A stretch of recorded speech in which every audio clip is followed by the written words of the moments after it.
because trading is mental chess with yourself. And it gets back to like the question I asked on,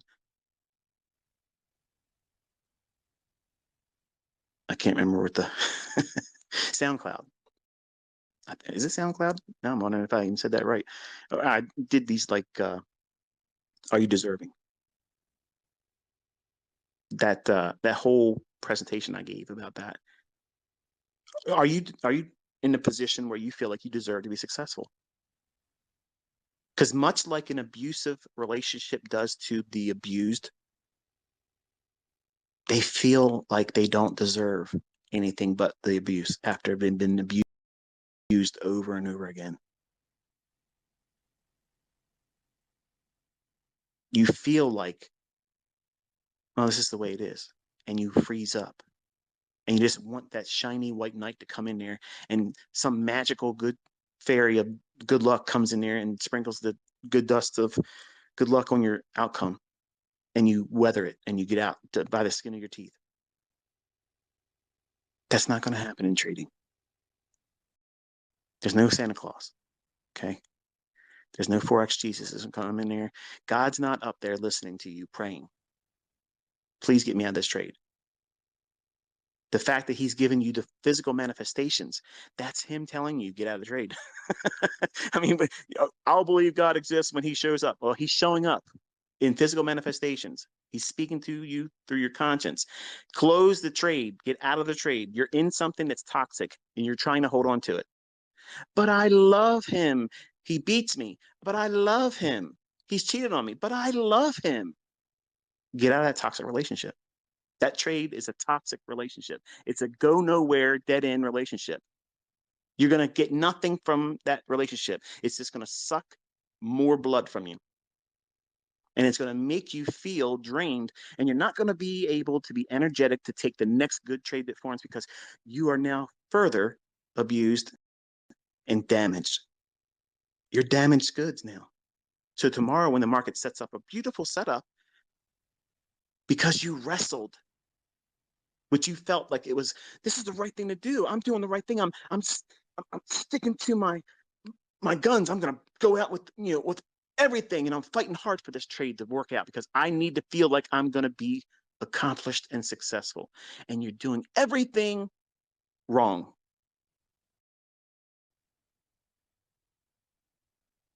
The best money managers in the world are the one that says, fuck it, this isn't good, I'm closing it. And that's it. There's no more, they're not regretting it. They're not thinking about it, running scenarios. What if they're done. Next. What's the next one? Next. You have to treat your bad trades or questionable trades that you're in, as soon as they start manifesting physically in you, you have to have a process. It has to be written. It must be visible where you are trading. Another reason why you don't trade on your phone. I'm riding the bus home. Just got me 50 pips. Forex King. Whoop, whoop. Holla. No, you are literally gambling. You're gambling. Because here's what's going to happen one day when you're doing this. Ask me how I know. You're going to be out in the public. You're going to be minding your own business. Your wife's going to be predisposed and distracted with Victoria's Secret's bra sale. You're just minding your own business, walking around. You're not trying to be creepy. You don't care about the panties and the things all around you. You're in your phone, minding your business on MT4. No problem. No harm, no foul. You're going to put the trade on. You're going to be managing it. Okay. Then shit's going to go upside down. And you're going to be looking around and you're going to be pacing back and forth. And now everyone around you is going to be looking at you thinking, what the hell is this guy doing? You're not trying to be next to your wife because you don't want her to see that you're on that MT4 again. You're walking around, you're breathing a little bit heavy, you're pacing back and forth. You're getting ready to steal something, aren't you? You're getting ready to take those friggin' panties and stick them in your coat pocket and run out the store, aren't you? That's what everybody's going to be thinking you're going to do. And now you're going to be thinking about that or something to that effect, like I was. And I can't even focus on the trade I'm in. I can't even do it. So that's just going to creep in. Something like that. You didn't even expect nothing like that. But the real world and shit that comes out of left field is going to pop into your trading. And you're not going to have what? The process, the protocol that you follow in front of you because you're holding your phone. Or you might get lack of service. Internet, you're in an area where you can't get connection. You don't think it's going to happen? It's happened. It's happened to me a lot. I don't trade on my phone unless I'm in the bed and I'm hooked up to my Wi-Fi here. I'll do an example like that where it's something simple, short, little type thing, nothing big, just to get your attention to focus on something other than what you're worrying about. But you have to have it written down. How are you going to process and work through a protocol that's written out? How are you going to be able to weather, compensate, cope, or euthanize that toxic trade? I told you what mine is. If it doesn't start panning out in a time frame in my mind, once I feel those physical symptoms, I'm disgusted by the fact that this market's not moving to the will of ICT. How dare this son of a bitch sit around here in Hemet Hall and not move to my target? I'm recording this. It should be doing what I wanted to do. That's what's going on in my head today. I'm watching it. That's what's in my head. So as soon as I feel that, I said, okay, time to put a time limit on it. 2 minutes. This candle or the next, it needs to start showing it to me. It doesn't. Okay, start peeling it off. I got 5 contracts, 1 off. Do I feel any better about it? Nope. All the way down to the smallest one. Now I don't care. I don't care what the outcome is going to be because I've taken as much as I can take off that trade, because if it's not going to go higher and drops from where I got out on my partials and leave 1 contract remaining, who's going to argue and say that was the bad decision to do? Because I got out at the best case scenario I could have with the 4 contracts that I peeled off that weren't going any higher. And if I would have held on to them, it would have been a full stop out on 5 contracts. That's a winning trade. But it didn't go to your 39.45 level, ICT. You were wrong. I have $8,100 or $9,187 of evidence in that demo account that if I did those things any other way, that wouldn't be the case. That wouldn't be the result of it. So you can argue about all the things that don't matter and never grow and improve your mindset about how you're going to endeavor and work yourself through these moments that every trader is going to have for the rest of their career. You're going to have these moments where your trade isn't panning out and you're going to have to wrestle with it. This is the reason why I tell you, don't make the public your partner in trading. Social media is not your partner in your trading business.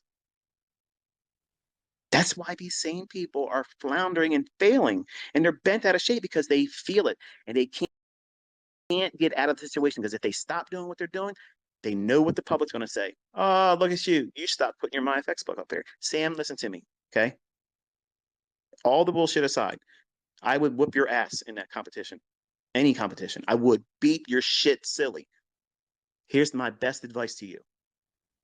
Stop making your IFX book public. Just do it for the rest of the year. And then at the end of the year, show it. I promise you, you will do better. You'll do better. The guy Corbs I like, I keep promoting him all the time. I think he's a wonderful personality for this industry. He doesn't get out there and brag. He doesn't pretend to be something he's not. I think he's a pretty likable guy. And he tried doing live sessions and trading live. And I physically felt uncomfortable for him. When I was talking earlier, when I was talking about the trader that's throwing his glasses across the room and pitching shit around, he's who I was thinking of.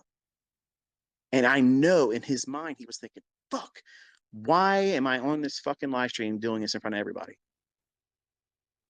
And I told him, I don't think what you're doing is the most efficient way of doing what it is you're trying to be as a trader.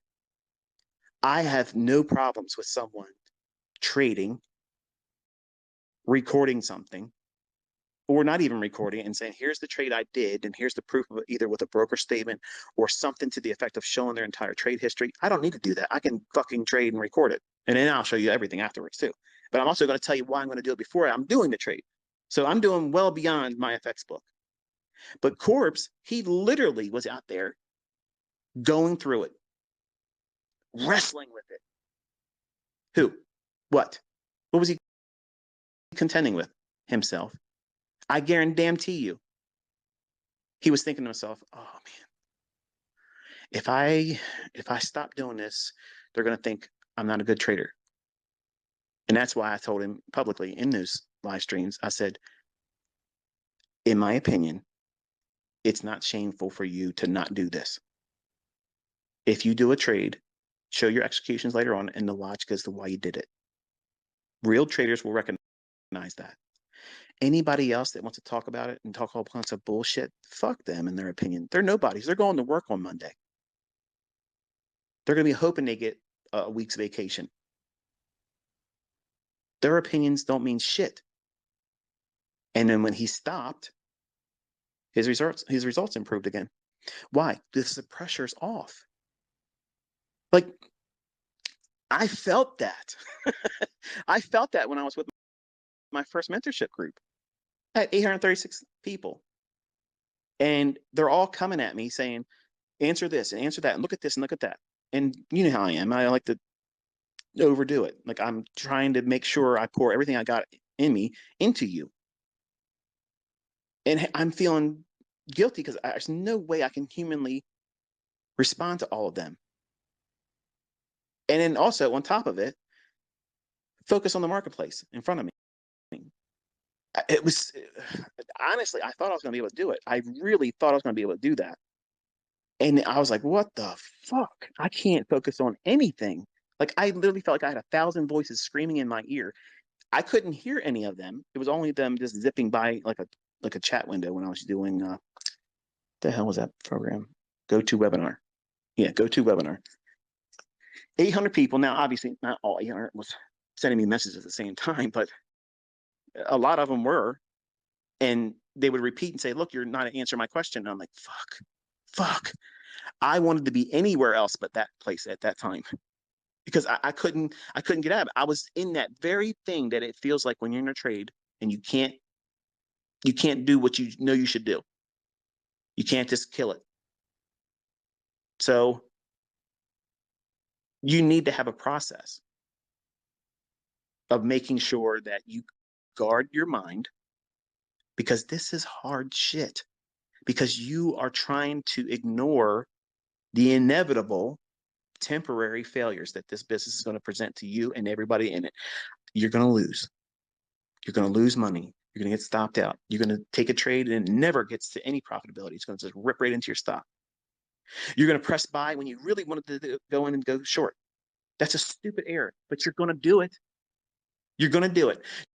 You're going to go into a trade and forget the calendar has something getting ready to come on. Hope it ain't CPI. And as soon as you get in, you realize you did it wrong, get the fuck out. Just don't even worry about arguing about it. Just get out. You have to have a process. And the process is, first rule of this industry, preserve capital. When in doubt, get the fuck out. You cannot fuck around and stay in this market in a position that you don't even understand why you're in, while you're holding on to something that you know is highly unlikely to pan out profitable and more likely to go to your stop. You're convinced of it because that's all you could see happening. You're worrying about that tick that's next to come after the next adjustment in the market price. And you're watching it go closer and closer to your stop. Just 4 more points and it'll be stopping you out. Just 3.5 more more points and it's going to stop you out. You're not thinking about, is it showing me signs that it wants to continue in the direction I traded in? You're not looking at that. So as soon as you abandon your trade idea and you start taking your attention to worrying about the stop loss getting hit, that is the surest sign that you need to kill the trade. That is the easiest, absolute no-brainer. It wins every time. Get out. Because if you give yourself enough time, let me train you over this year. I'm going to teach you exactly how to identify that bullshit. And you need to be able to say, I'm not thinking about it. It's just the way it is. It's a process. As soon as I feel that shit, I'm done. I'm out. No more risk. I'm not going to trade the rest of that day. I'll come back tomorrow and see how I feel about it. And you're going to feel good that you've killed that pain. You need to understand that that's seizing control over yourself, your reckless self. That part of you that will fuck you up in this marketplace, that person needs to be held down, curb stomped sometimes, because you're going to put yourself in harm's way if you don't. And when you get to the point where you see this as a strength, you will not feel like you're abusing yourself or denying yourself success. You're giving yourself the chance that it must be done for you to have a real chance at being successful in this. There's no safety net. None. In that instance, you are losing all control and you're falling into failure. You're falling into it. You could stop at any time, grab a hold of something and preserve yourself from falling into a full stop and regret, because you will get stopped out. And when it does, you're going to think to yourself, I knew it was going to stop me out and I could have kept myself from losing. I should have just killed it. And you're going to do that for hours and days and weeks, beating yourself up. Let me explain something to you. This is what you don't understand. These fucking clowns out there that make up shit, and Photoshop and meme and bullshit and make all kinds of lies about me. None of these people could ever say anything to hurt me. None of them. I am the hardest critic of myself than any of you fuckers could ever be. You can't do shit to me. If I don't do something the smallest scale of what I think I should have done, I beat myself up about that. I can't let those things go because I have obsessive compulsive disorder. It's not something that is fixed. You can't fix that. You have to cope with it. You live with it. But I'm not worried about these fucking clowns. And you're going to have these problems creep into your trading. And you're going to have to be met with, can you deal with that? Can you deal with these uncomfortable feelings of you can't control this? The outcome is outside of your control. The market's going to take something from you. Are you going to wrestle with that? Are you going to compensate and put a blind eye to it? Say, oh, I don't see it there. And then fault me or someone else, your spouse, your job. Somebody else was the reason why you didn't do what the fuck you were supposed to do. Because now you have no excuse. Now you know what you're supposed to do. It's easy. It's easy. Just let go of it. There's plenty of trades out there. And you're going to find, by training with me this year, by focusing in on the low resistance liquidity runs, those are the trades that I'm training your eye to see them. They're the little unicorn trades that just, look at the unicorn. There ain't nothing fucking scary about a unicorn. You want to go there, you want to pet it, you want to be friends with it. It's inviting. That's how a low resistance liquidity run signature is. It's nice. They're just very, very pleasant to deal with in the marketplace. They're real quick to respond to you, and they get almost instant gratification. And that, to me, is what every trader wants. Contrast that with the fucking donkey from Shrek. Okay? This little fucker, he's cute, but he's a pain in the ass. That's exactly what a high resistance liquidity run signature is. Like, listen, you don't want to be rude, okay? You tolerate your cousin. You don't want to see him, okay? But they always find their way at functions. But you're trying to find your way out of the conversations and always being outside their reach. You want to treat the high resistance liquidity run signature trades like that. And as soon as you identify that you fell into a conversation with that cousin, like the high resistance liquidity run signature, and it becomes uncomfortable and you're looking for any opportunity for him to shut the fuck up so you can get at the conversation and say, oh yeah, you're texting your friend, call me right now so that way I can pretend I got to get out of here. Okay, you're looking for any off ramp. That's what you're doing with these types of trades. You're looking for any reason to bail on it. As soon as you recognize you're in a high resistance liquidity run signature, listen, go back and look at the commentary in that video. I knew what I was doing. I knew I even labeled it's high resistance liquidity runs. I'm showing you by contrast. Look at the other trades that I show.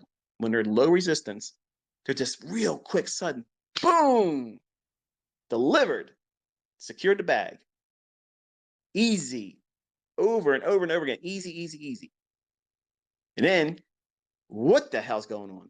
I'm trying to get somewhere and I feel like I'm on a stair climber in just in the same place, but doing thousands of repetitions and it just can't climb to my target. That's exactly what a high resistance liquidity run signature is. The market's moving. You can make money. You can make 5 points, but when you're trying to hold on for these big, long 20 handles, 30 handle moves, they can wear you out. If you're in there trying to expect real quick, sudden, big blast off moves, it ain't gonna happen. So you have to change your outlook on what you're anticipating in price delivery. And you'll appreciate that more when we're doing the live streams because I'm going to explain where it should be fast, where it should be like today. And then over time, you'll start to see the characteristics. Oh yeah, I can see it.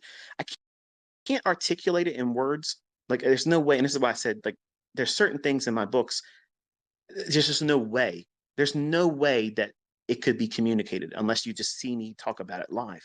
When you see me outline it, and this is what the candle's likely to do. You don't want to see it do this. You don't want to see. I do the best I can with a 1 minute chart with annotating it, but it's still not the same as what you'll see in February. Like you'll feel it. You'll feel exactly like you're dialed in, like you're connected with price. And in times where I'm off and I'm out of sync and I get it wrong, you'll see how it gives me indications that, okay, this is not what I should be looking for. Either I move to the sideline and wait for more information, or maybe, not all the time, maybe reverse and go the other direction. And I'll talk about what makes it feasible for me to want to reverse and go against my initial expectation. What changes my mind about that? So whatever happens that price does with us when we're doing our live sessions, you're going to understand more about yourself because you will see looking at the charts. And when I say what I'm saying about the chart at the time, you're going to have an immediate response internally. I don't see that, or I think it's going to go the other way. And then some of you will be wrestling with me. You think it's going to go this way, or you're going to go that way. And it might be amusing to see when you might be right and I get it wrong. But most of the time, you're going to be wrong. And you need to learn from that and understand that, are you the type of person like my uncle was? He's a contrarian. And I tried to tell him all the time. I have students, Troy, you know who you are. Okay. 2016, young man, used to play poker. And most of everything I would say in my commentaries, this guy would fade it.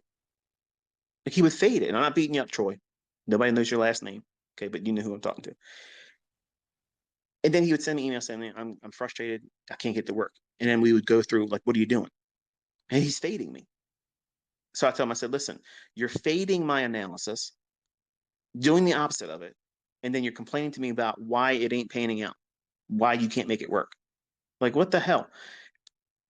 It was so frustrating for me as his teacher to try to, like, I tried to find all kinds of ways to bridge it to him and not hurt his feelings and be encouraging at the same time. But finally I said, you know what? You're revealing to me as a teacher that your strength is being a contrarian trader.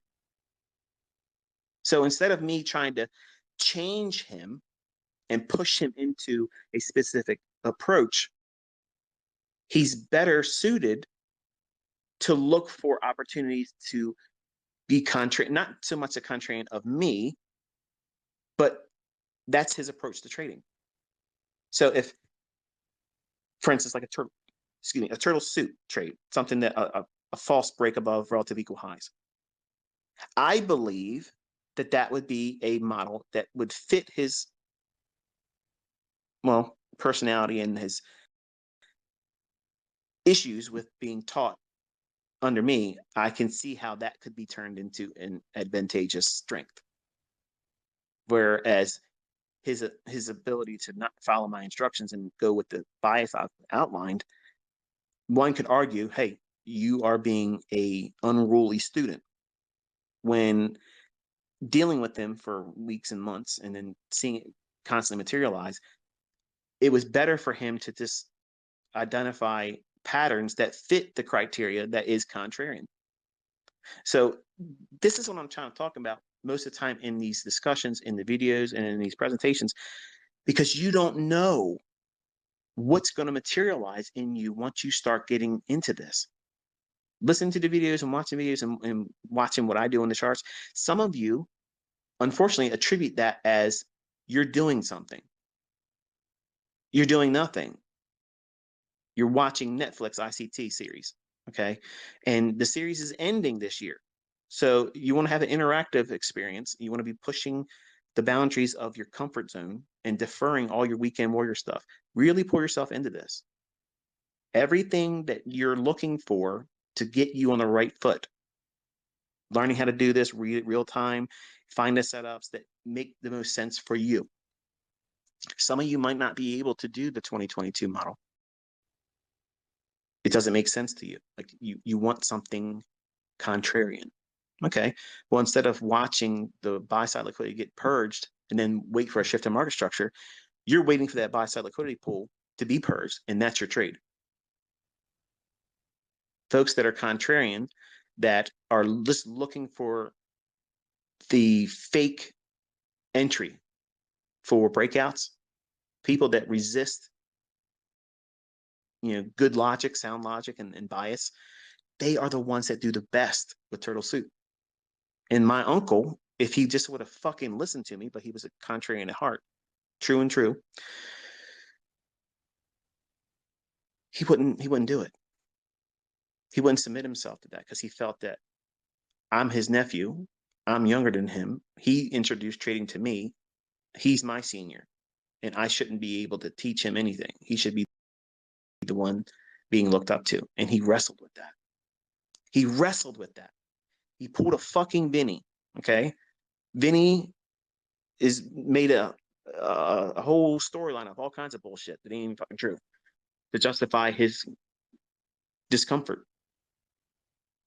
He can't find his own audience. He can't prove that he's profitable or consistent. He can't prove that his concepts or his product is worth buying. I'm dealing with my uncle again. Just focus on the thing right now. Remove all the drama. Take all that bullshit out of there. And if my uncle would have done that, take all the drama about, oh, your nephew taught you how to trade. Oh, what would your friends and coworkers think about that? Who gives a shit? Who gives a shit who you taught or who taught you? Once you learn the skill set, once you learn this, I can't take it back from you. Nobody can take it from you. You can carve out your own living the way the fuck you want to live it. Who cares? I just want to encourage you along the way to live a life that's going to help other people. Some of you interpret that as reteach my shit in your own mentorship. That's not what I said. If you do well, help other people. That's it. Give them something they didn't ask for when they need it. Or if they need help and you can do it, help them. I get so many requests, and I just had one of my students reach out to me. Said, listen, I'm on hard times. Can you help me out? I don't want to go back to working a job. That would be a blow to my ego, or couldn't do it. And he just needs that little push. And I replied to him and I said, look, honestly, every single day I get requests for people all around the world world. Hey, look, can you help me? I need help with this. Can you fund me? Can you give me a account?